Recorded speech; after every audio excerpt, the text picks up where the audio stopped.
سارے کا سارا لا کے مرکز میں جمع کیا ہے، کسی سپاہی نے ایک سوئی بھی اس میں سے اپنے لیے نہیں رکھی۔ ان کی دیانت اور امانت کی یہ کیفیت ہے۔ حضرت عمر کی آنکھوں میں آنسو آ گئے اور کہا کہ اس قسم کی امانت اور دیانت کی مثال اور کہاں سے مل سکے گی۔ حضرت علی رضی اللہ تعالیٰ عنہ پاس کھڑے تھے، کہا کہ عمر تمہیں پتہ ہے کہ یہ تمہارے سپاہی اس قدر دیانت دار اور امانت دار کیوں بن گئے ہیں؟ کہا فرمائیے، جواب سنیے حضرت علی کی شہادت حضرت عمر کے متعلق۔ فرمایا کہ چونکہ آپ کا دامن پاک ہے اس لیے آپ کی رعایا بھی پاک دامن ہے۔ اگر آپ کی نیت ٹھیک نہ ہوتی تو رعایا کی نیت میں بھی فرق آ جاتا، پھر یہ سپاہی ایسے امین نہ ہوتے۔ سربراہ مملکت کے کردار کا یہ اثر پڑتا ہے اس کے ہاں کی رعایا کے اوپر۔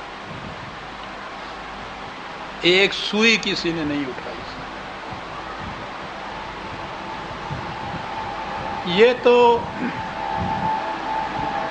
پیسے کا معاملہ ہے، میں سمجھتا ہوں اس میں دیانت داری یہ تو نہیں میں کہوں گا کچھ مشکل نہیں، لیکن عام طور پر ہو سکتی ہے۔ ان سپاہیوں کا کردار اور وہ کس قدر نازک گوشے تھے جہاں تک یہ بات پہنچی ہوئی تھی۔ ضمناً مجھے وہ ایک واقعہ بھی یاد آ گیا۔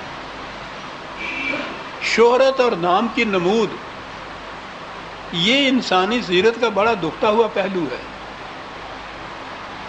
بڑے بڑے امانت دار، دیانت دار، کیریکٹر والے، متقی، پرہیزگار ایسے نظر آئیں گے کہ ان راہ گزروں میں تو وہ آسانی سے گزر جائیں گے، لیکن بہرحال چیپ پاپولیرٹی جسے کہتے ہیں، مقبولیت عوامہ جسے کہتے ہیں، اس کے لیے جو کچھ کریں گے اس کو نہ کبھی وہ گناہ سمجھیں گے نہ کوئی اور ہی اس کو ناجائز سمجھے گا۔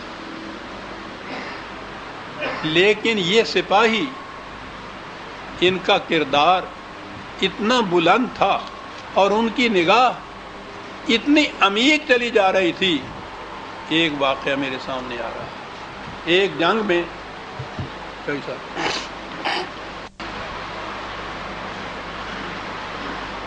ایک جنگ میں دشمن کا ایک سردار سے وہ اتنا زیادہ جرأت اور بسالت سے لڑتا تھا کہ وہ کسی سے مغلوب ہی نہیں ہوتا تھا اور بڑا نقصان پہنچ رہا تھا۔ سپہ سالار نے یہ اعلان کیا کہ جو سپاہی اس کا سر کاٹ کر لے آئے گا اسے 1000 دینار انعام دیا جائے گا۔ دوسرے دن لوگوں نے دیکھا کہ اس سپہ سالار کے خیمے کے باہر اس سردار کا سر پڑا ہوا تھا اور کوئی شخص اس کے قریب نہیں تھا۔ سپہ سالار نے اعلان کیا، کوشش کی معلوم کرے کہ کون ہے جو کاٹ کے یہ پھینک گیا ایسا، یہاں کوئی نہ آیا۔ انہوں نے اعلان میں قسم دے دی کہ جس نے یہ کیا ہے اسے میں قسم دیتا ہوں کہ وہ آ کے مجھے بتائے۔ سپاہی آ گیا، اس نے کہا کہ یہ تم نے یہ کیا ہے، یہ کاٹ کے رکھا؟ کہنے لگے ہاں میں نے ہی کیا ہے۔ کہنے لگا کہ یہ اتنا بڑا کارنامہ تھا، تم نے خدا کے کیوں نہ بتایا؟ کہا کہ یہ میرا فریضہ منصبی تھا اور فریضہ ادا کرنے کے لیے ضرورت نہیں ہے کہ بتایا بھی جائے کہ میں نے ادا کیا ہے۔ سپاہی کہنے لگے تمہارا نام کیا ہے؟ کہا کہ یہ آپ اس لیے پوچھ رہے ہیں کہ پھر آپ اس نام کی مشہوری کریں، شہرت کریں، لوگوں تک یہ بات پہنچے تو میرے عمل کا تو بیڑا غرق ہو جائے گا جب اس میں نام آ جائے گا۔ تو میں نام نہیں بتانا چاہتا۔ کہا کہ 1000 روپے وہ جو دینار یہ نام تھا وہ تو لیجئے۔ کہنے لگا کہ میں جنت اتنی کم قیمت کی عوض نہیں بیچنا چاہتا۔ عزیزان مان، یہ کل کے بدو تھے وہاں کے، نمود کی خواہش تو ان کے خون کے ذروں میں حلول کر چکی ہوئی تھی، اس انداز سے کر چکی ہوئی تھی کہ بدر کے میدان میں جب ابو جہل کی چھاتی پہ ایک مجاہد سوار ہوا اور وہ اس کا گلا کاٹنے لگا تو اس نے کہا کہ میرے گلے کو ذرا نیچے سے کاٹنا، گردن ذرا لمبی رہے۔ اس نے کہا اس میں تو بڑی تکلیف ہوگی، ہڈیاں ہیں۔ کہنے لگے جتنا جی چاہے تکلیف اس میں ہو، لیکن یہی کرنا تم نے اور نیچے سے کاٹنا۔ کہنے لگے وہ کاہے کے لیے؟ ان کے ہاں یہ رواج تھا کہ جنگ کے بعد یہ جو بڑے بڑے سردار تھے ان کے سروں کو نیزوں پہ ٹانگ کے ان کا جلوس نکالتے تھے۔ کہنے لگا کہ جب وہ جلوس نکلے گا تو ابو جہل کا سر باقیوں کے سر سے اتنا اونچا ہوگا، اندازہ لگائیے۔ یہ تھی یہ قوم، انہی میں کہ یہ سب سپاہی تھے جو نام نہیں بتا رہے تھے کہ اس سے نمود کی خواہش آ جائے گی، جو معاوضہ نہیں لے رہے تھے کہ اس سے جنت بک جاتی ہے۔ کس چیز کا نتیجہ تھا؟ وہی سربراہ مملکت اور ارباب اقتدار، ان کے ہی کردار کا یہ نتیجہ تھا جو ان کے اوپر آیا۔ یہ جو میں نے ابھی عرض کیا تھا کہ اپنی ذات کے لیے لینے کا تو وہاں سوال پیدا نہیں ہوتا تھا، اپنی ذات کے لیے بہرحال لینا تو تھا ہی،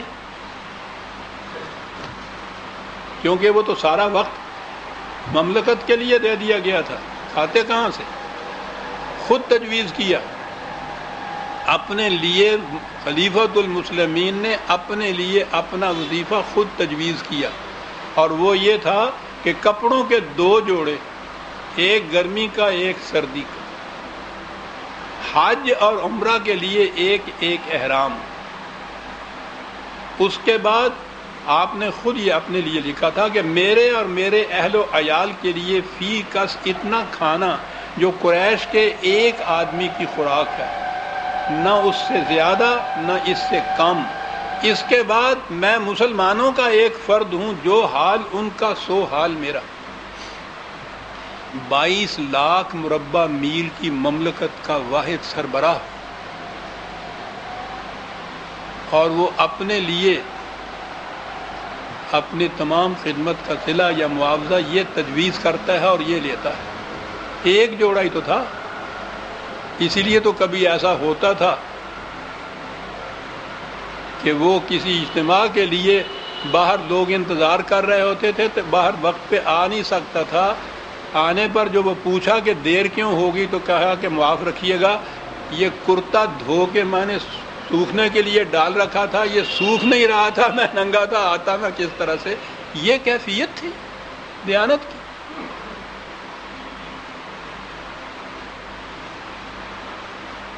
اب یہ جو ہے کھانا ایک وقت کا کہ ہاں گیہوں کی روٹی عیش کہلاتی تھی۔ آپ کو شاید معلوم ہوگا کہ گیہوں کے لیے لفظی عیش ہے وہاں، یہ عیش تھا، گیہوں جاؤ کی روٹی کھایا کرتے تھے بیچارے، وہ بھی مشکل ملتی تھی، کھجوروں کی گٹھلیاں پیس کے گزارا کر لیا کرتے تھے۔ ان کی تو حالت یہ تھی۔ ایک دفعہ کوفے کا گورنر آپ سے ملنے کے لیے آیا تو آپ اس کو ساتھ ہی گھر لے آئے، آ کے بیٹھ گئے۔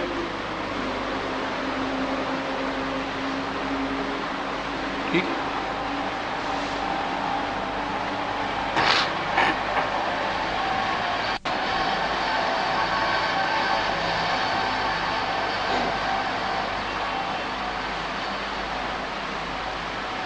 ٹھیک ہے۔ آج کی اصطلاح میں کہوں گا کہ وہیں باہر کمرے میں دسترخوان بچھ گیا، اندر سے طباخ آ گئے کھانے کے، کھانا آ گیا امیر المومنین کا، جو کی روٹی، زیتون کا تیل اور موٹا سا پسا ہوا نمک۔ اس عامل نے اور تو کچھ نہیں یہ کہا کہ آپ جو کی روٹی کیوں کھا رہے ہیں؟